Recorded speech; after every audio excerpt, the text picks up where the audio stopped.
Nah, ini menarik banget nih, ada juga, parents ya, mereka mesti kerja, apalagi sekarang di masa Covid, biasanya kerja dari jam 9, jam 5 selesai, tapi sekarang karena di rumah, mereka kerja lebih lama.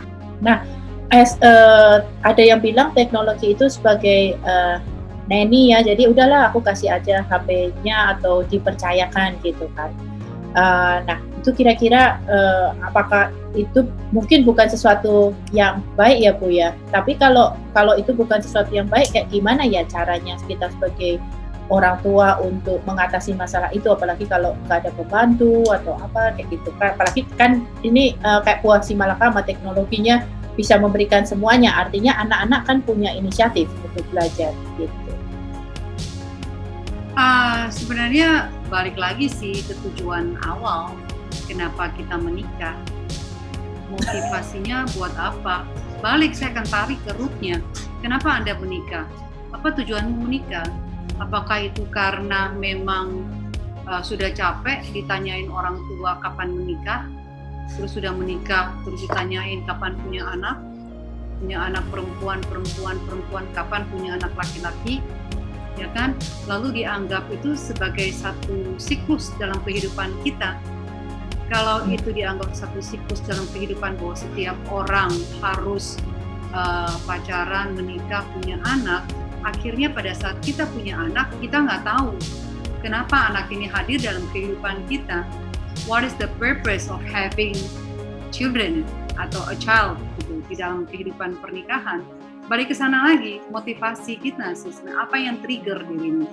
Kalau sekarang tujuannya menikah dan punya anak hanya supaya penerus keturunan, tanpa kita dibekali untuk knowledge, karena punya anak itu knowledge, punya anak itu ilmu, punya anak itu tanggung jawab, punya anak itu titipan, punya anak itu anugerah. Kalau itu tidak di sana, kita akan cari gampang. Makanya tagline saya menyebut happy parenting, bagaimana menikmati menjadi orang tua. Dan tagline-nya lagi, happy parenting, the hardest job you will ever love. It is the hardest job for me, gitu ya. Yang siapa yang memahami bagaimana punya anak itu tidak mudah dan dia handle sendiri, dia akan tahu bahwa menjadi orang tua itu is the hardest job. Kalau kita tanya-tanya teman-teman, dia akan ngomong, aduh gila, suruh gua ngurusin anak, angguran gua kerja deh, gua kerja tuh kasih gua setumpuk tugas deh, lebih baik daripada gua ngurusin anak.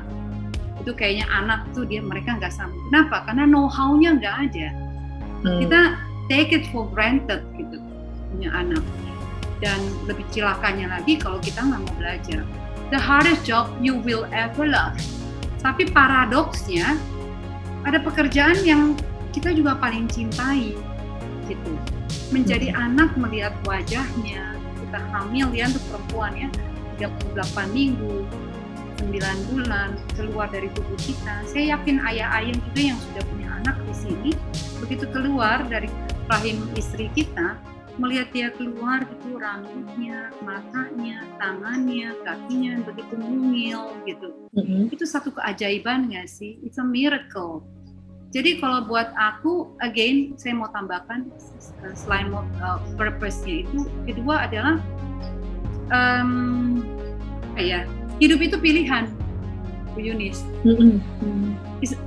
Pilihan. Every day in your life is about choices, kan? Iya. The minute you wake up in the morning is about choice. You mau bangun jam 7, bangun 7, tambah 5 menit, tambah 10 menit, tambah 15 menit. Begitu bangun, mau ngapain?